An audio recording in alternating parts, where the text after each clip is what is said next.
하나님의 뜻대로 사는 복이 있기를 축복합니다. 오늘 함께 보실 하나님의 말씀은 에스겔서 14장 6절 말씀입니다. 그런즉 너는 이스라엘 족속에게 이르기를 주 여호와의 말씀에 너희는 마음을 돌이켜 우상을 떠나고 얼굴을 돌려 모든 가증한 것을 떠나. 엔게디 말씀 묵상과 함께 하시는 성도님들을 축복합니다.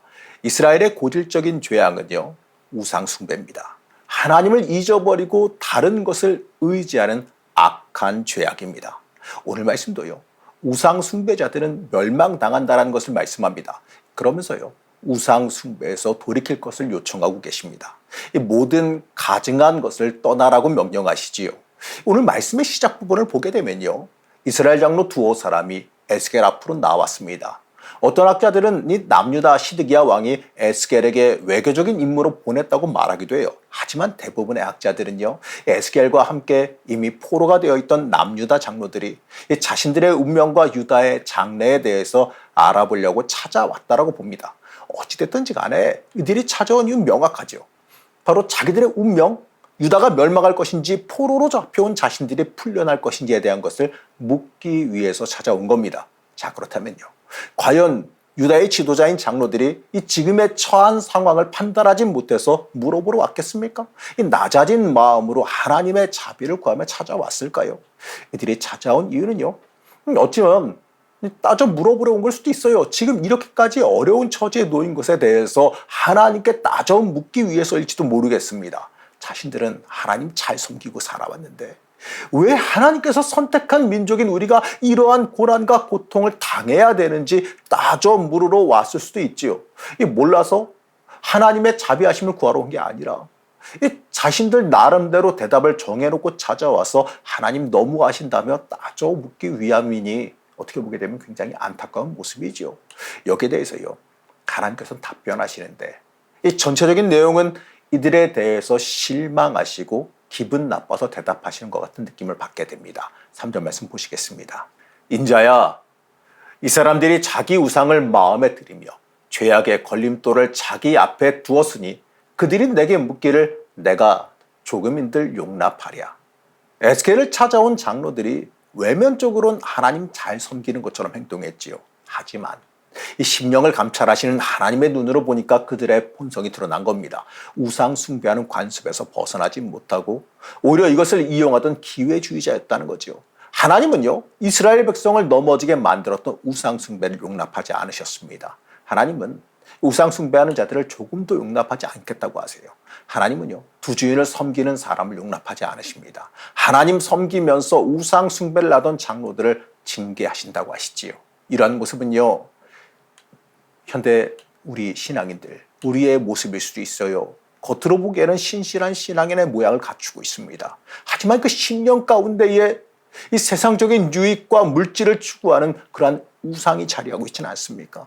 하나님을 온전히 믿고 섬기는 사람은 하나님이 내 인생의 중심이 돼야 돼요. 내 안위보다 하나님의 뜻이 더 중요해야 됩니다. 내가 평안을 누리는 것보다 내가 하나님께 쓰임 받는 것을 더 크게 소망해야 됩니다.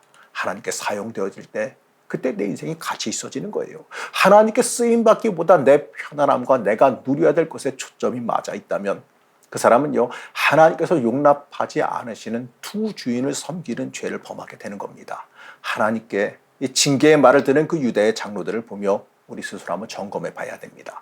나는 과연 하나님 앞에서 이 물질이라는 우상, 이 권세라는 우상, 내 안위를 추구하던 그 우상을 던져버리고 있는지 스스로 점검하며 물어봐야 됩니다. 내가 높아지고 많은 것을 가져야지만, 이 세상적인 이 편안함을 가져야지만 복받았다고 하나님 앞에서 신실한 신앙의 대가를 받았다라고 착각해서는 안 돼요. 내 삶 속에서 얼마나 하나님을 위해서 쓰임받고 있는지, 하나님을 위해서 때때로 핍박도 감수하고 있는지를 돌이켜 봐야 됩니다.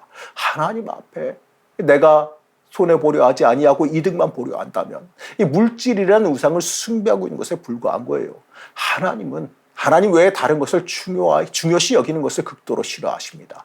유다 백성이 여호와를 저버리고 다른 신에게 간 것, 하나님 외에 다른 것을 의지한 것은 하나님과 맺은 계약 위반이에요.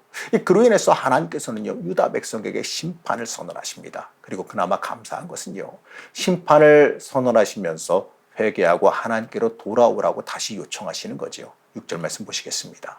그런즉 너는 이스라엘 족속에게 이르기를 주 여호와의 말씀에 너희는 마음을 돌이켜 우상을 떠라고 얼굴을 돌려 모든 가증한 것을 떠나라.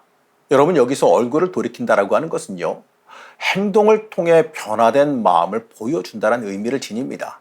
하나님께서 원하시는 참된 회개는 행동으로 드러나야지요.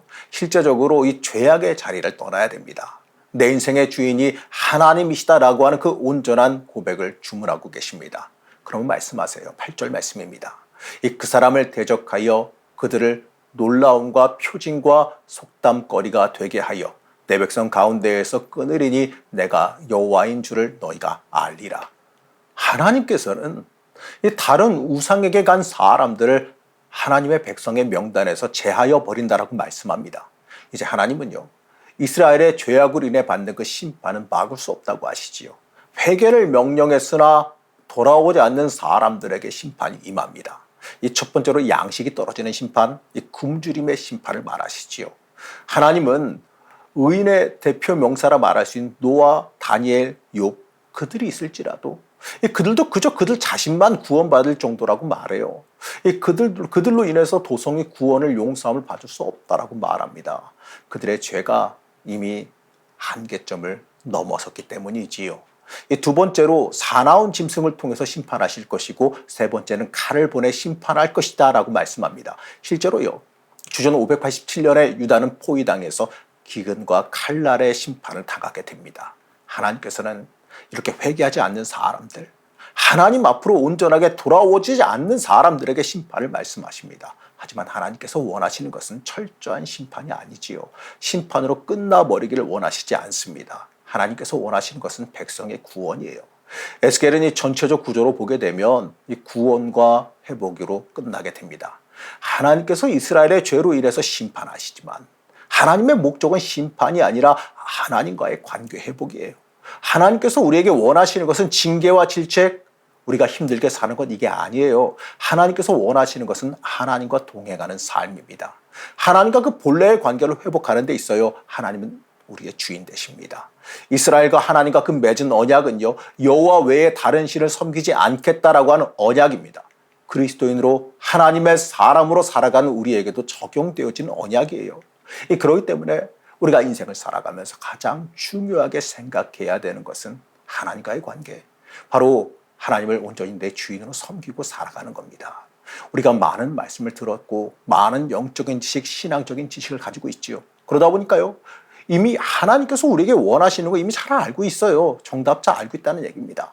하지만 그럼에도요, 우린 철저히 순종하지 못해요. 바로 내 것을 온전히 내려놓지 못했기 때문에 그렇습니다. 사랑하는 성도 여러분, 오늘 말씀 처음에서 등장하는 그 유다의 장로들의 모습이 내가 되지 않도록 해야 됩니다. 이미 정답 다 알고 있으면서도 하나님 앞에 타협을 위해서, 다른 소리 듣기 위해서, 내 욕망이 합치되기 위해서, 혹시나 하나님 외에 다른 것을 따르는 것을, 물질 따르는 것을 허락하실까 하는 그러한 생각을 가져서는 안 돼요.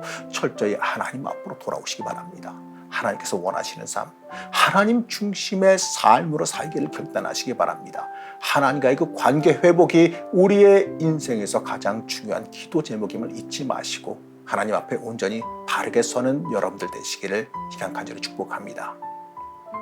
우리의 인도자 되신 하나님, 하나님께서 이끌어 가시는 길이 가장 복된 길임을 우리는 믿습니다. 내 욕심과 내 유익을 구하는 삶이 아니라 하나님의 뜻과 길을 따라가는 삶이 되게 하여 주시옵소서.